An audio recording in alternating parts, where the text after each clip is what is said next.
Um livro que guarda mistérios capazes de fornecer evidências históricas completamente diferentes sobre nossos ancestrais, incluindo, para alguns que acreditam, a visita de extraterrestres.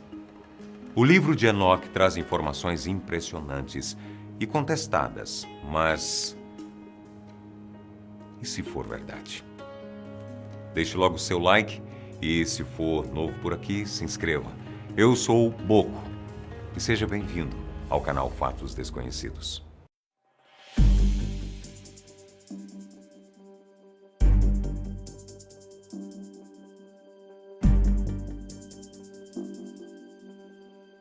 As histórias bíblicas são muitas vezes fantásticas, inacreditáveis e às vezes de difícil interpretação.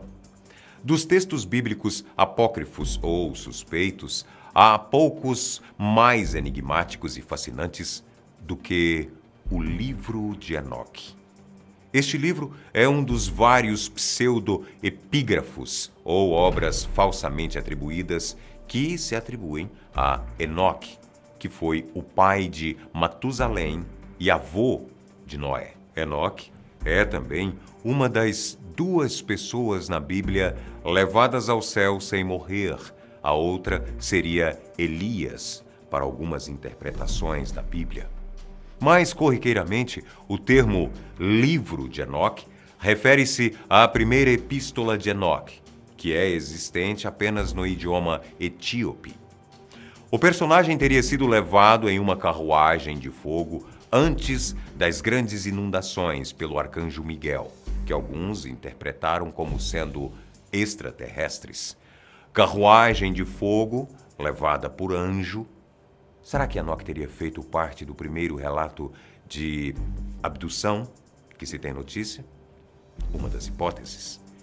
Em Judas, o livro de Enoque é citado nos versículos 14 e 15 e diz: Enoque, o sétimo de Adão, profetizou sobre esses homens. Veja, o Senhor virá com milhares e milhares de seus santos para julgar a todos e para convencer todos os ímpios de todos os seus atos e de todas as palavras duras que os ímpios pecadores falaram contra ele. Mas para os estudiosos religiosos, isso não significa que o livro de Enoque seja inspirado por Deus e deveria estar na Bíblia. Muitos questionam se o livro de Enoque teria sido escrito mesmo por Enoque da Bíblia. O personagem bíblico, de acordo com Gênesis capítulo 5, versículos de 1 a 24, teria vivido 7 gerações depois de Adão, antes do dilúvio. Quando o livro de Enoque foi encontrado nos pergaminhos do Mar Morto, ficou claro que era uma obra literária que influenciou os escritores bíblicos da época, incluindo aqueles que escreveram o Novo Testamento. Então, por que este livro não está na Bíblia? Hoje, ele só é incluído nos principais cânones das seitas ortodoxas da Etiópia, mas foi popular por centenas de anos em antigas perspectivas judaicas. De fato, na compreensão do livro de Enoque, alguns apontaram que provavelmente foi a inspiração para o livro de Gênesis, devido a um número de paralelos entre os dois, como os versículos de que falamos no início do vídeo. O livro que detalha a história de Enoque é extenso e tem mais de 100 capítulos espalhados por vários livros, detalhando os relatos dos Néfilins, que seriam, para alguns, os alienígenas, e dos vigilantes. Os Néfilins seriam gigantes e também são descritos no livro do Gênesis. Dizem que os gigantes foram descendentes de anjos, conhecidos como vigilantes. Alguns acreditam que esses seres gigantes podem ter sido a razão do grande dilúvio, visto que eles eram como criaturas não naturais e prejudiciais à raça humana. Uma daquelas teorias que sugerem que ancestrais foram visitados por seres de outro planeta e, nesse caso, apontam para os vigilantes como os mais prováveis extraterrestres da antiguidade. Na época, eles eram vistos como anjos, alguns bons e outros ruins, que acabaram procriando com humanas selecionadas. Existe também uma passagem específica que descreve um relato do neto de Enoque, Lameque, durante o nascimento de seu filho, e que dizia: "E seu pai, Lameque, teve medo dele e fugiu, e veio a seu pai Matusalém. E ele disse-lhe: Gerei um filho estranho, diferente do homem, e semelhante aos filhos do Deus do céu. E sua natureza é diferente, e ele não é como nós. E seus olhos são como os raios do sol, e seu rosto é glorioso." Esta foi uma descrição de Noé, que mais tarde iria construir a arca e sobreviver ao dilúvio. Enviado para eliminar os Néfilins e purificar a humanidade de suas impurezas. Mas qual seria a relação de Enoque com estes seres extraterrestres e os deuses que os criaram? Noé, o neto de Enoque, foi escolhido para construir a arca para sobreviver ao dilúvio, enquanto o próprio Enoque foi levado pelos anjos. Poderia então nosso personagem ter deixado para trás quaisquer pistas para a humanidade que poderiam ter sobrevivido ao dilúvio? Não sabemos. Mas existem outras revelações surpreendentes neste livro e algumas apontam para as antigas pirâmides do Egito como resposta. Há alguma relação dos textos bíblicos de Enoque e antigos textos sumérios, particularmente quando se trata dos vigilantes, conhecidos como os Anunnaki, ou visitantes de um planeta chamado Nibiru. Os sumérios também consideravam esses vigilantes como deuses, mostrando um cruzamento entre as duas culturas antigas. Há também menção do grande governante sumério Gilgamesh no livro de Enoque, que frequentemente descreve os Anunnaki da mesma forma que o próprio Enoque descreve os vigilantes. Ao longo da Bíblia e da epopeia de Gilgamesh, os deuses muitas vezes não gostavam de mostrar seus rostos e se comunicavam através de transmissores, onde a voz deles podia ser ouvida melhor. Na 7ª tábua da epopeia de Gilgamesh, ele descreve ser levado a um portal que fala como uma pessoa viva. Os antigos sumérios também construíram pirâmides próprias chamadas zigurates.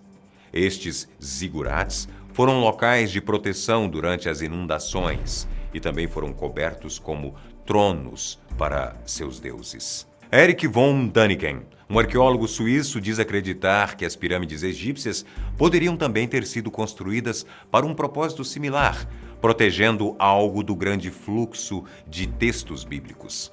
Como a epopeia de Gilgamesh, alguns acreditam que haja uma 10ª tábua suméria que detalha como os Anunnaki construíram as pirâmides do Egito, o que poderia estabelecer uma conexão definitiva entre essas duas civilizações antigas avançadas e uma raça avançada de visitantes. Como se vê, a Grande Pirâmide de Gizé, também conhecida como a Pirâmide de Quéops ou Khufu, pode não ter sido devidamente atribuída à pessoa que ordenou sua construção. Parece que há evidências significativas de que ela não foi construída por Khufu, e a única razão pela qual historiadores e arqueólogos o dataram para a 4ª dinastia é devido a uma questionável descoberta feita por um egiptólogo inglês, o major-general Richard Weiss. O autor e teórico alternativo Zecharia Sitchin descobriu que há uma ampla evidência de que Weiss, depois de gastar mais de $1 milhão em uma expedição às câmaras superiores da Grande Pirâmide, voltou de mãos vazias e forjou a cartela de Quéops. Ao descobrir o diário particular de Weiss, ele notou que não conseguia encontrar uma cartela ou qualquer hieróglifo na câmara do rei, apesar de procurá-los desesperadamente. No entanto, em seu livro escrito sobre a expedição, 3 anos depois, ele diz que encontrou apenas um. Muitos acreditam na possibilidade de que ele tenha forjado a cartela para poder dizer que sua expedição milionária teve sucesso. Surpreendentemente, há rumores de que a câmara também havia sido visitada antes, sem visitantes anteriores terem visto a cartela, até que Weiss supostamente a descobriu. Sitchin também apontou que o nome de Khufu havia sido escrito incorretamente na cartela, o que poderia ter sido atribuído a um erro ortográfico em um livro publicado na época, provavelmente em posse de Weiss e usado como referência. Em vez de soletrar Khufu, ele realmente leu Ra-Ufu. Mas o que isso tem a ver com o livro de Enoque e a antiga raça extraterrestre avançada? Erich von Däniken ressalta que a única razão pela qual acreditamos que a Grande Pirâmide de Gizé foi construída para Quéops durante a Quarta Dinastia é por causa dessa cartela, que provavelmente foi falsificada. Ele também aponta que um sarcófago contendo o faraó Khufu nunca foi encontrado naquele local. Além disso, os métodos de construção que a arqueologia convencional afirma serem viáveis para a construção das pirâmides naquela época são altamente improváveis. A maioria dos historiadores que atribuem a narrativa dominante de Khufu tendo construído a Grande Pirâmide referem-se aos escritos do historiador grego Heródoto, que viajou ao Egito e registrou os relatos dos faraós do Antigo Egito. Mas Heródoto é corriqueiramente desmentido por Diodoro da Sicília, outro historiador grego da época, dizendo que era ingênuo e muitas vezes errado. Sículos até mesmo discorda da afirmação de Heródoto de que a pirâmide foi construída por Quéops. Von Däniken olha para um relato de um antigo historiador árabe chamado Al-Magrizi, que escreve que a Grande Pirâmide era conhecida por ter sido construída por um rei que vivia antes do Grande Dilúvio, chamado Saurid. O rei Saurid era mais conhecido em hebraico como Enoque.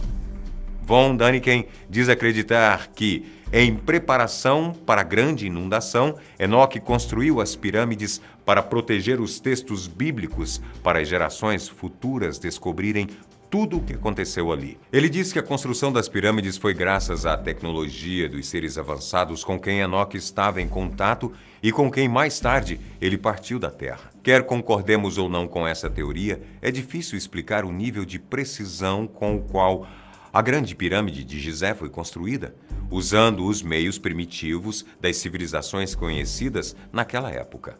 Até hoje, novas descobertas estão sendo feitas dentro das pirâmides, como túneis subterrâneos, lagos e sarcófagos nunca antes vistos. Um dos feitos de engenharia mais surpreendentes da Grande Pirâmide pode ser encontrado no alinhamento dos túneis que levam às câmeras com certas constelações. As 3 pirâmides são consideradas representações das 3 estrelas do cinturão de Órion. Também há poços que levam às câmeras na pirâmide, que se alinham com o cinturão de Órion de um lado e o sistema estelar Sirius do outro. Qual foi o significado desses sistemas estelares, além de sua proeminência no céu noturno? Poderiam estes ter sido os sistemas estelares de onde os visitantes extraterrestres se originaram, como a história dos alienígenas de Sirius Star pela tribo Dogon da África? E para onde Enoque foi levado antes da grande inundação? O que sabemos é que algumas das afirmações dos livros apócrifos são verdadeiras e corretas, mas, ao mesmo tempo, muitas delas são falsas e historicamente imprecisas. Mas e se for verdade? Deixe seus comentários aqui embaixo. Até o próximo vídeo.